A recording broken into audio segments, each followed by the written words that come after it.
Olá, chegamos ao último dia do desafio A Prova 300+. Hoje iremos conhecer a ganhadora desse desafio. Mesmo que você não tenha ficado em primeiro lugar, que você não tenha conseguido responder as questões todo dia, saiba que você também é um ganhador ou uma ganhadora. A partir do momento que você decidiu sair da sua zona de conforto, que você decidiu tirar algumas horinhas para estudar por dia, coisas que não eram do seu costume, colocar aí a cabeça para funcionar, o cérebro para pensar, né?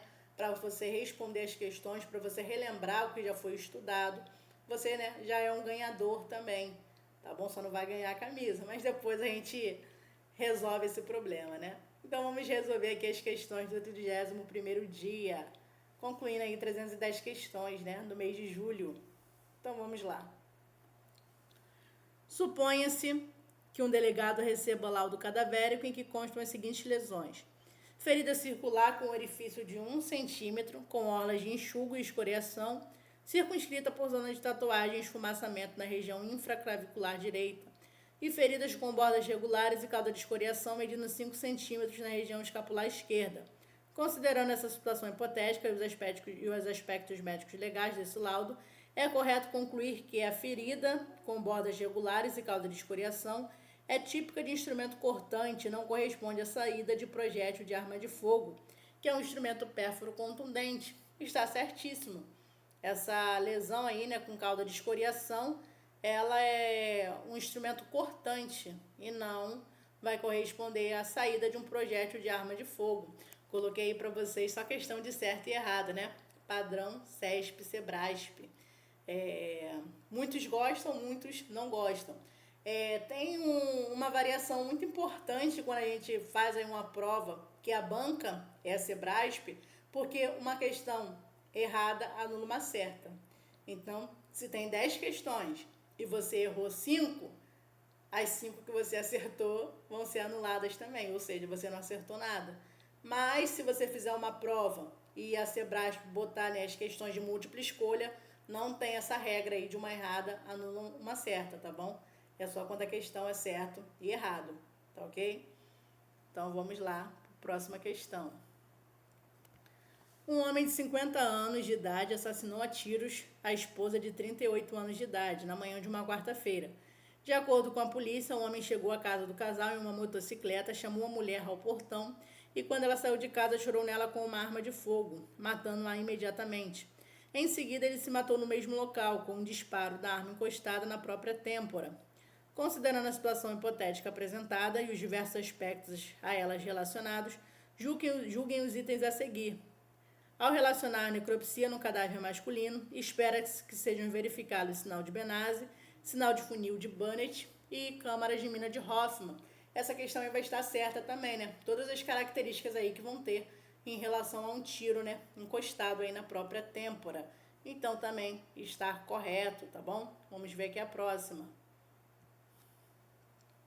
Suponha-se que o delegado receba um laudo cadavérico em que constam as seguintes lesões: ferida circular com orifício de centímetro, com orlas de enxugo e escoriação, circunscrita por zona de tatuagem, esfumaçamento na região infraclavicular direita, e feridas com bordas regulares com cauda de escoriação, medindo 5 centímetros na região escapular esquerda.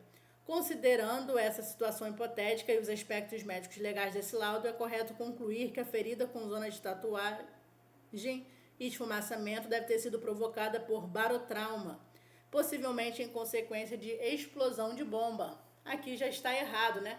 Estamos falando aí, né, de um que a gente conseguiu ler aí, né? É um disparo de arma de fogo a curta distância. Então está errado, não tem nada a ver com explosão de bomba, né? Está errado aí essa questão. Após vitimar-se em acidente de trânsito em via pública, um cidadão compareceu ao IML para ser submetido aos exames de lesões corporais, com a devida requisição emitida pela autoridade policial.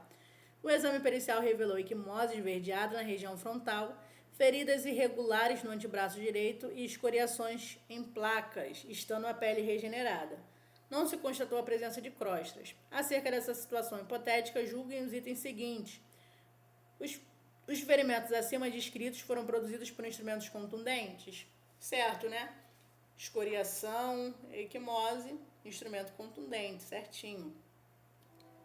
A traumatologia forense estuda traumas, lesões, instrumentos e ações vulnerantes, visando elucidar a dinâmica dos fatos. Nesse âmbito, o trauma é o resultado do acréscimo ou da ação vulnerante, que possui energia capaz de produzir lesão, ao passo que lesão nada mais é do que o dano tecidual temporário ou permanente, resultante do trauma. Nessa perspectiva, julguem os itens subsecutivos.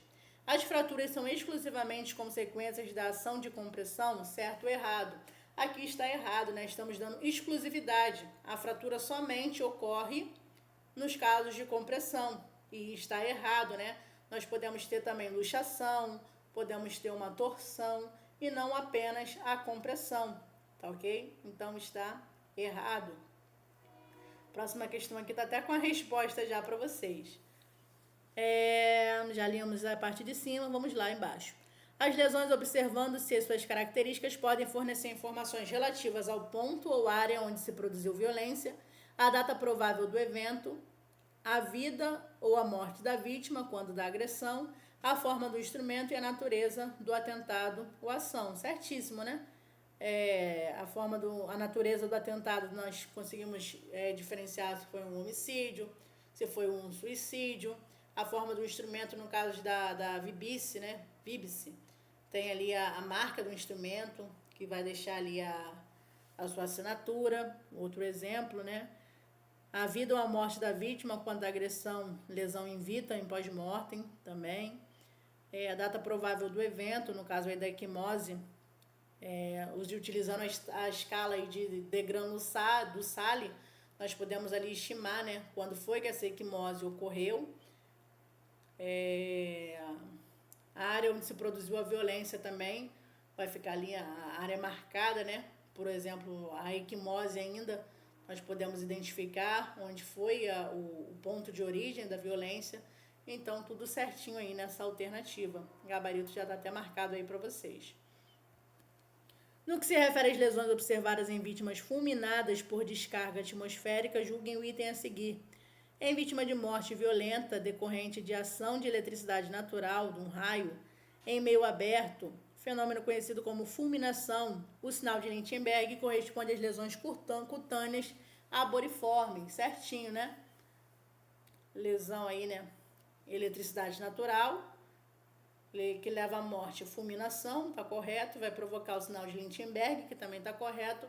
São lesões cutâneas arboriformes, né, em formato de galhos, né, como se fossem árvores aí que vão aparecer pelo corpo, certíssimo.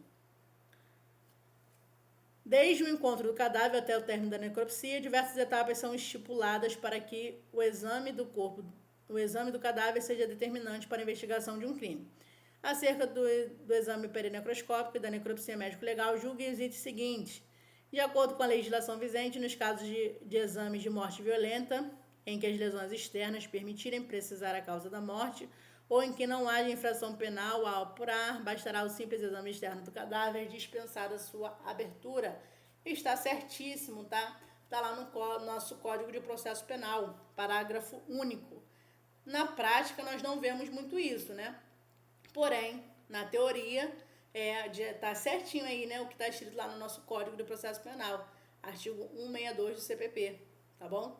Necrópsia pode ser feita ali após 6 horas da morte, salvo se os peritos julgarem que possa ser feita antes desse prazo, e vem aí o nosso parágrafo único. Nos casos de morte violenta, em que as lesões externas permitirem precisar a causa da morte e que não haja uma infração penal a que apurar, bastará o simples exame externo do cadáver, dispensada aí a sua abertura. Tá certíssimo aí de acordo com o nosso CPP, Código de Processo Penal. Acerca da estimativa do tempo de morte das lesões intravita em pós-mortem, julguem o item que se segue. A presença de embolia não contribui para a análise da sobrevivência do indivíduo, pois pode ocorrer no período pós-mortem. Totalmente errado, né? Embolia não vai acontecer no período pós-morte, ela vai acontecer aí no período da pessoa viva. É uma lesão intravitam. No âmbito da medicina legal, as energias de ordem mecânica são responsáveis pela maioria das lesões traumáticas, observadas em vítimas de agressões, acidentes e homicídios. Além dessas, há também as energias físicas, não mecânicas, como térmicas, elétricas, químicas, radioativas, que produzem efeitos lesivos e com características distintas. No que se refere a esse assunto, julguem o seguinte item. As lesões por ações contundentes, como hematomas, equimoses e escoriações, produzem necessariamente soluções de continuidade da pele, sendo consideradas obrigatoriamente lesões abertas, de acordo com a classificação médico-legal. Errado, né? Não são lesões abertas, são lesões fechadas. E finalizamos aqui nosso último dia do desafio, a prova 300 mais. Quem sabe mais pra frente eu invento aí um outro desafio para vocês, né? Espero que vocês continuem nesse foco, agora que vocês perceberam que não faz mal tirar 10, 20 minutinhos ali para estudar um pouco, para responder questão. Vocês conseguem se apertar aí dentro do tempo de vocês. A gente vai tentando ali se encaixar, né? Para conseguir estudar. Competir é bom, né? Mas mesmo que você não tenha, né, ganhado aí a camisa, você ganhou a experiência, você ganhou a oportunidade aí de perceber que você precisa colocar aí o estudo no seu dia a dia, na sua rotina, e que não é algo impossível, como muita gente pensa, né? Então continue aí nesse foco. Até o nosso próximo desafio, gente. Tchau, tchau.